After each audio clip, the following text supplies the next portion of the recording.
All right, we're going to be looking at section 1.3, simple random sampling. Okay, so I'm going to kind of go through the section. So we got a few vocabulary words. Random sampling is a process of using chance to select individuals from a population to be included in the sample. So you want to be familiar with this definition. You have some reading that will kind of help you get a deeper understanding. And then some more. We have a sample of size n from a population of size big N is obtained throughout the simple random sampling process. If every possible sample of size n has an equally likely chance of occurring, the sample is then called a simple random sample. So this is going to be big definition here. So then you got some illustrations using a table. Got some more illustrations and examples for you guys to look at. And then here's a random number table. So it is important to kind of look at how to read and how to use these random number generators.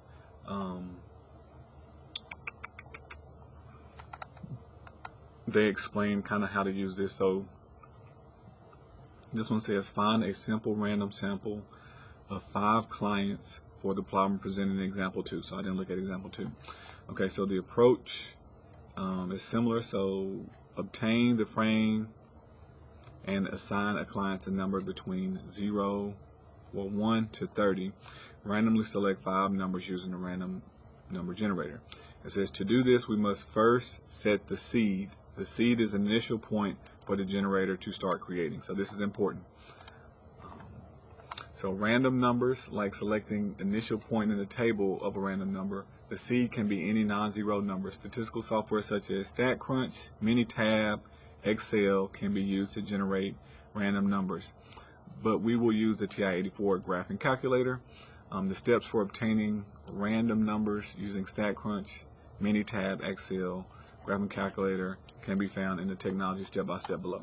So they're kind of showing you this. So step 1, we're going to use the table on 3, page 25, list of clients, and then we're going to show this seed at the top of 34. So they just did random number, and it gave 34.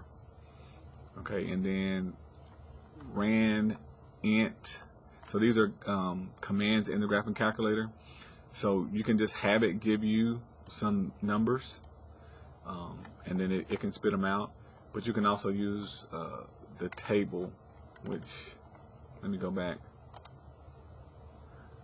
Like they might start on, so like for the example, this one is starting maybe in column 2, row 1.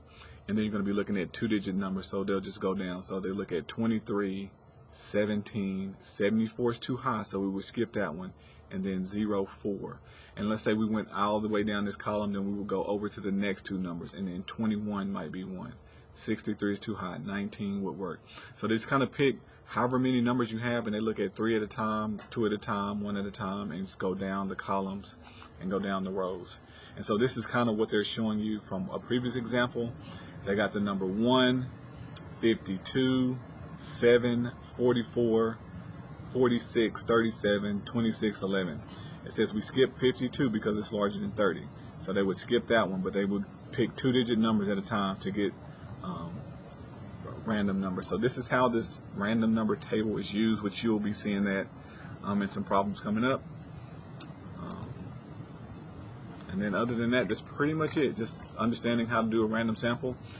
All right, let's jump over to MyMathLab and do some problems.